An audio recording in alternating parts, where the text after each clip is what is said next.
What's your emergency?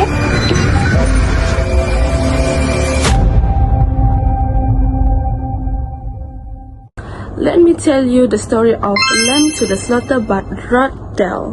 We begin with Mary Mellon, a pregnant wife who seems loving and devoted. One evening, her husband Patrick, who is policeman, with her news that shocked her with the news that he wants to leave her. Vested and in disbelief, Mary reacts impulsively. She grabs a frozen leg of lamb from the freezer and strikes Patrick on the head, killing him instantly. Quickly, Mary realizes what she has done and tries to cover it up. She cooks the lamb in the oven and goes out to the grocery store to create an alibi. When she reaches, the police arrive to investigate, but they cannot find the murder weapon. Ironically, they end up eating the cooked lamb, the very weapon that killed Patrick, while Mary in another room quietly giggles in the dark twist of fate. Imagine you are waiting for someone you love, but instead of joy, you get shocking news that change everything. What would you do? Run, cry, or something more unexpected? This is the story of Mary Maloney, a devoted and pregnant housewife. Every evening, she waits lovingly for her husband to come home. She is gentle, caring, the perfect housewife. But one night, everything changed. Her husband returned, but instead of love, he gave her cold words. He's leaving her. No comfort, no explanation, just leaving. Shocked and heartbroken, Mary walks into the kitchen. Her eyes fall on a frozen leg of lamb. Without thinking, she swings it and kills him instantly. Now, Mary is not just a murderer, but she also clever. She knows she has to protect herself and her unborn child. So, what does she do? She cooks the leg of lamb. When the policemen arrive to investigate, they search for the murder weapon everywhere. But the funniest part is, Mary served the lamb for dinner. And the policeman sitting there actually eat the evidence. Would you guess the murder weapon was in their mouth for the whole time? So, Lamb to the Slaughter is not just a crime story, but it's a darkly funny tale about betrayal. At the end, the perfect wife turned out to be the perfect queen. Okay, now I will be explaining about the fairy tale genre. Begin with exposition. The story begins with Mary Maloney, a pregnant and loving wife. She is waiting happily for her husband, Patrick, to return home. It also shows that Mary's devotion and affection for Patrick. Now for rising action, you have Patrick comes home acting strangely. He drinks heavily, avoids conversations, and gives short answers. He tells Mary he wants to leave her, but says he will still support her financially. Mary feels shocked, numb, and betrayed. While preparing supper, she instinctively grabs a frozen leg of lamb. In a sudden moment of rage, she strikes Patrick on the head. Let's look at the climax, falling action, and resolution of Lamb of the Slaughter. The climax happens when Patrick is killed by the blow of the frozen leg of lamb. This is the turning point where Mary changed completely from a loving wife who feels betrayed to a murderer. The whole story shifts here, moving away from a quiet domestic life to crime and cover-up. Next comes to the falling action. Mary quickly thinks of a plan. She hides the crime by cooking the leg of lamb in the oven, packages her voice and smile so she sounds normal, and even goes to the grocery store to create an alibi. Later, she calls the police. Police! Police! Help! Police! Help! Police! Help! Help! Pretending she just found Patrick's body. The policemen arrive, investigate, and start searching for the missing weapon. Is it? Where the is it? I swear to God! Finally, we reach the resolution, and it's both dark and ironic. The policeman, still hungry and clueless, Brown, crispy stuff left on the end here. Supposed to be. eat the lamb that Mary cooked. One of them jokes that the weapon is probably right under the nose, and he is exactly right, but he has no idea. Mary just giggles to herself.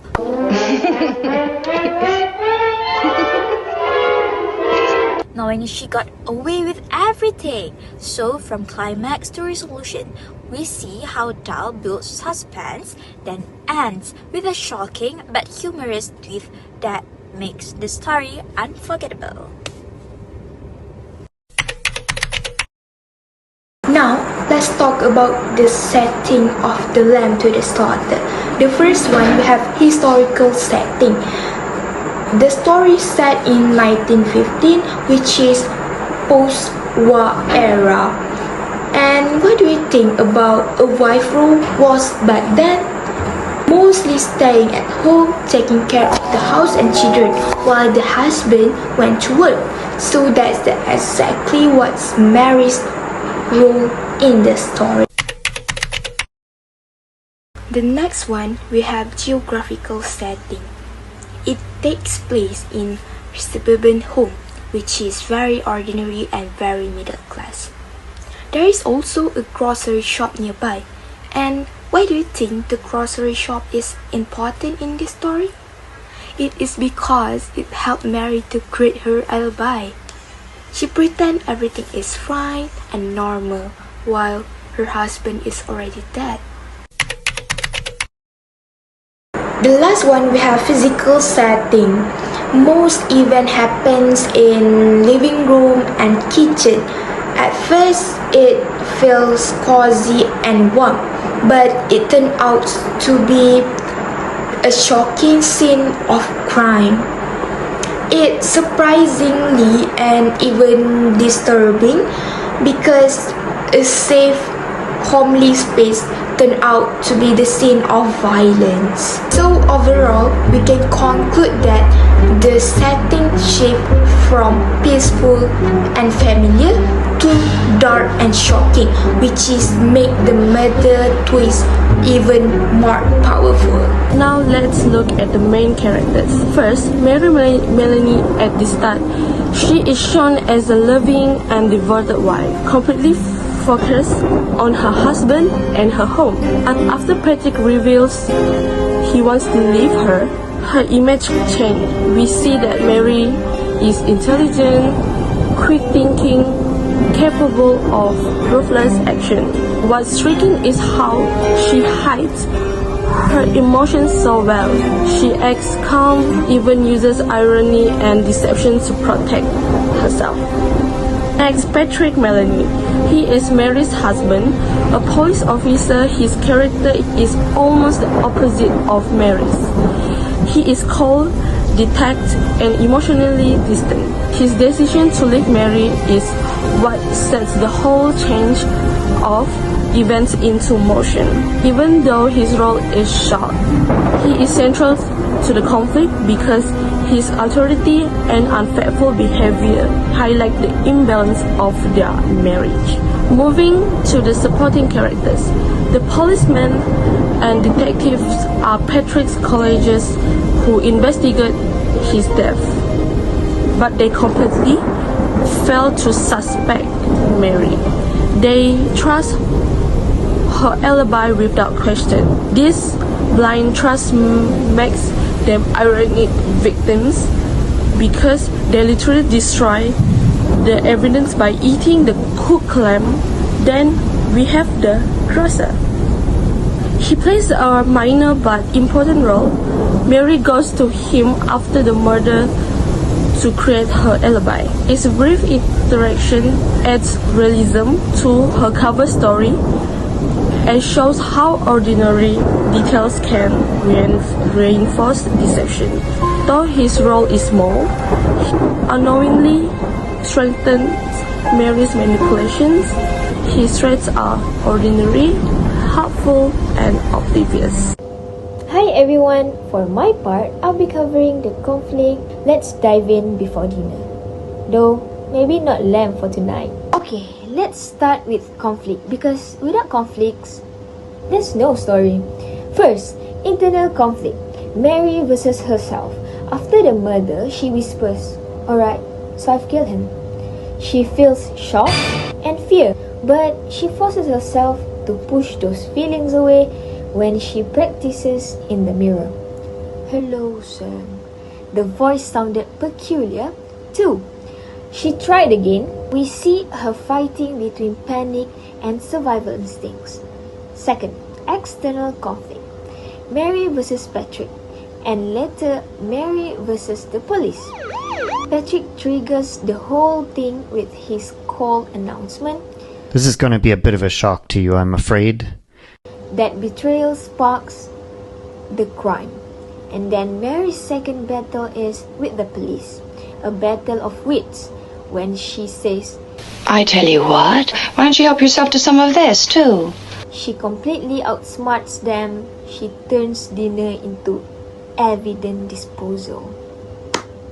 Wow. Okay, now for POV, this short story uses third-person limited omniscient. It is because the narrator uses he and she.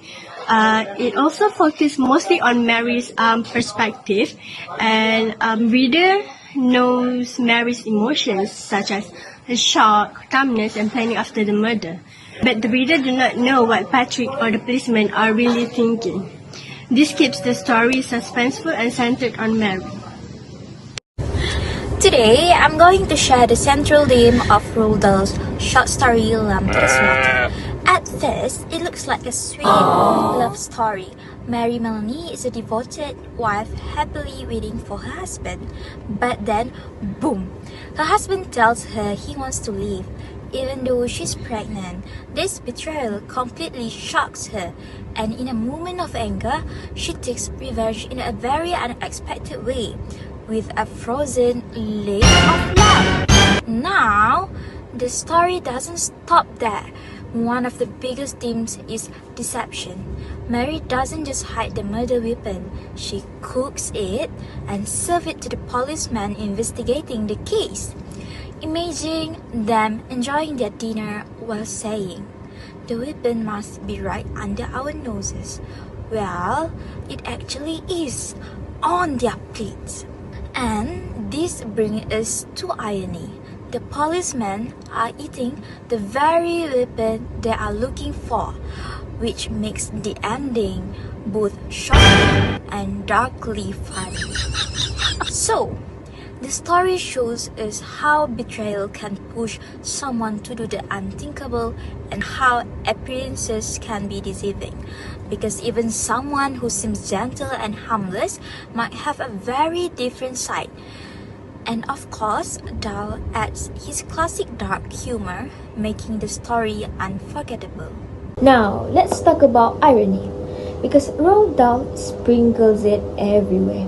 First, situational irony. Dinner becomes deadly. The story says she might just as well have hit him with a steel club. A leg of lamb supposed to feed the family, but kills the husband instead. Second, dramatic irony. The police say, Well, for all we know, it might be right under our very noses. we, the audience, know the weapon is under their nose, literally in their mouth.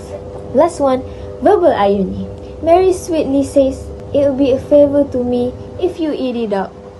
She's pretending to be generous, but actually making them destroy the murder weapon. That's why I call Dahl style hospitality. Okay, moving on to the symbolism. First, conventional symbol. The lamb. Universally, lambs represent innocence and sacrifice. Very pure, very biblical. Second, contextual symbol. But in this story, Dahl flips it. Okay, the lamb becomes a weapon of betrayal and later a clever disguise when cooked and eaten by the police. Alright, the title itself is an allusion. Lamb to the slaughter. This comes from Isaiah 5:3-7 in the Bible, where an innocent lamb is led quietly to be killed. In Dahl's story, Patrick is the lamb led to his own death, and ironically, the real lamb is also slaughtered, cooked, and eaten. It's a double twist on the idea of innocent sacrifice. And finally, imagery. Dahl makes the story vivid using all 5 senses. First, visual. The room was warm and clean. The curtains drawn, the 2 tables, lamps alight. A cozy home and the calm before the stove. Second, auditory.